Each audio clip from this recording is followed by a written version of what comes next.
اور اس نے کہا کہ یار یہ 1 نمبر میڈیسن ذرا لانا. تو دوسرے دوست نے کہا کہ بھئی ایسا جملہ آئندہ نہ کہنا کہ یہ ادھر 1 نمبر چیز ہوتی ہے، 2 نمبر چیز کا کنسیپٹ ہی نہیں. بہرحال یہ اس سے ہمیں سبق ملتا ہے کہ ہم کسی بھی چیز میں ملاوٹ نہ کریں، اور اس کو یعنی اچھی بتا کر اور اندر سے اس میں چیزیں ملاوٹ کر کے اور دگنا اور کئی گنا نفع کما کر اس کا انجام برا ہوتا ہے. جس طرح گوالے کا انجام ہوا اور اس کی ساری جو بھینسیں تھیں، گائیں تھیں، وہ بھی پانی کی نظر ہو گئیں اور اس کے ہاتھ کچھ نہیں بچا، اور اس کا اعتماد جو بنا تھا وہ بھی ختم ہو گیا. اب یہ جو ہے یہ 5 نمبر کا سوال ہے، جو سوال نمبر 8 ہے امتحانی نقطہ نظر سے، کہ جس میں ایک کہانی ہوتی ہے اور اس میں چوائس ہوتی ہے کہ یا آپ کہانی کریں یا مکالمہ. تو کہانی اس لیے کہ آپ اچھے طریقے سے آپ لکھ سکیں گے، تفصیل کے ساتھ لکھ سکیں گے، اور مفہوم اسی مضمون کے ارد گرد ہو تاکہ اس میں کوئی کمی بیشی نہ ہو. اب دوسری ایک یعنی اسی پیج پہ ہرنی کی دعا 249 صفحہ پر یہ کہانی ہے جو ہمارے سلیبس میں متعین ہے. شام قریب تھی. اب اس میں جو اس کا نتیجہ ہے وہ نیکی کبھی رائے گا نہیں جاتی، اور اس سبق اور اس کہانی اور حقائق کو پڑھنے سے پہلے ایک بات نوٹ کر لیں کہ خواہ نیکی چھوٹی ہو اس کو چھوٹی نہ سمجھیں، اللہ کے ہاں اس کا بڑا اجر ہوتا ہے. اللہ کے ہاں بڑا اجر ہوتا ہے. خواہ وہ راستے میں کسی پتھر یا کنکر کو بھی آپ اٹھا کے سائڈ پہ کر دیتے ہیں تو اللہ اس کا بھی اجر دیتا ہے. خواہ ملتے وقت آپ مسکراتے ہیں اور بڑے پرتپاک انداز سے ملتے ہیں تو اللہ اس کا بھی اس کو اجر عطا کرتے ہیں. اس لیے ہم چھوٹی چھوٹی نیکیاں اور چھوٹے چھوٹے اجر سے ہم محروم ہو جاتے ہیں. اللہ کے ہاں وہ اس کا بہت ہی بڑا جو ہے وہ اس کا اجر کی صورت میں، ثواب کی صورت میں نعم البدل ملے گا.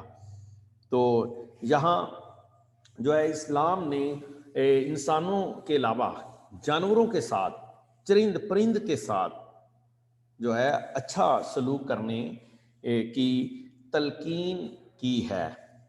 آج دوسرے لوگ جو آپ کو سوشل میڈیا پہ نظر آئیں گے، دوسرے مذاہب والے، کہ وہ بلیوں سے پیار کرتے نظر آئیں گے، پانی میں ڈوبتے ہوئے بچاتے نظر آئیں گے، اور لیکن ان کی جو اصل تصویر اور ان کا بھیانک ناک چہرہ وہ ہوتا ہے کہ جب جانوروں کو جس انداز سے وہ مارتے ہیں، گرم پانی میں اس کو جو ہے وہ تڑپاتے ہیں اور ان کے سروں پر لوہے کے راڈ مار کے اس کو ہلاک کرتے ہیں اور پھر وہی وہ کھاتے ہیں، اور جو بے شمار بیماریوں کا موجب بنتا ہے.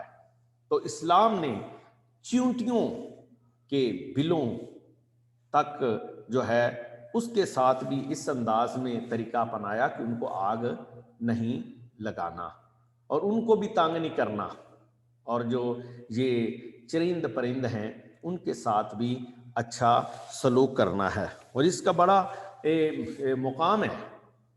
تو یہ کہانی بھی اس کے گرد گھوم رہی ہے کہ شام قریب تھی، سبکتگین اپنے فرائض سے فارغ ہوا. یہ ایک غزنی شہر ہے افغانستان میں، اور وہاں یہ بڑا مشہور علاقہ، اور اس میں یہ بہت بڑا حکمت قدہ تھا، علم قدہ تھا، جس میں حضرت علی بن عثمان الحجویری وہ بھی غزنی شہر کے تھے، حضرت داتا علی حجویری، اور حضرت محمود غزنوی وہ بھی غزنی شہر کا تھا. تو یہ ایک بہت بڑا سردار تھا ایک قبیلے کا، اس کا نام تھا سبکتگین. تو وہ سبکتگین نے ایک ہرنی کے بچے پر رحم کیا تو اس کو کیا مقام ملا. تو یہ کہانی یہ پیغام دے رہی ہے کہ ہم جانوروں کے ساتھ بھی اچھا سلوک کریں، جو کہ اسلام نے ہمیں کہا ہے. سبکتگین اپنے فرائض سے فارغ ہوا، گھوڑے کو لگام دی اور اچک کر سوار ہو گیا، اور اس کو یعنی پھاند کر کود کر جب سوار ہوا، شہر سے نکلا، جنگل کی ٹھنڈی ہوا لگی، دماغ تازہ ہوا، گھوڑے کو ایڑی لگائی اور جنگل میں داخل ہو گیا. ہر طرف گھوڑا دوڑایا مگر کوئی شکار نظر نہ آیا. مغرب کی طرف دیکھا تو سورج کو غروب ہوتے پایا.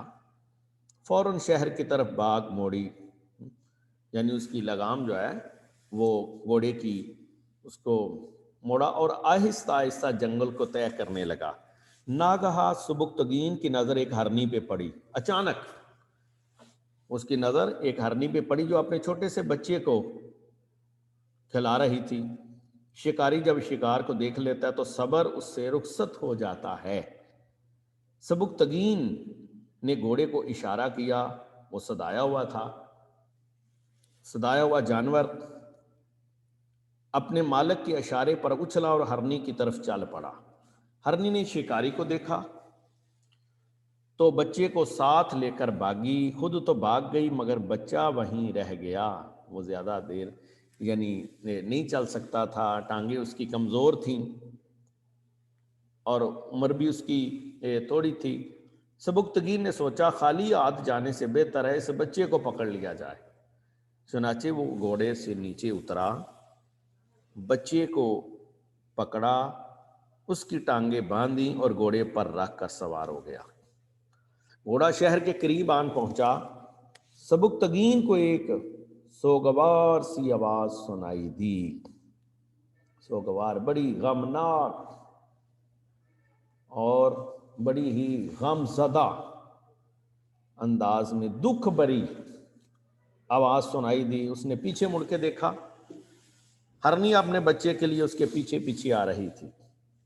ماں کی یہ محبت اور مامتا دیکھ کر سبکتگین کا دل پسیجا، دل نرم پڑ گیا اور بڑا اثر ہوا اس کے دل پر. شاید اسے اپنی ماں سے بچھڑنے کا وقت یاد آ گیا.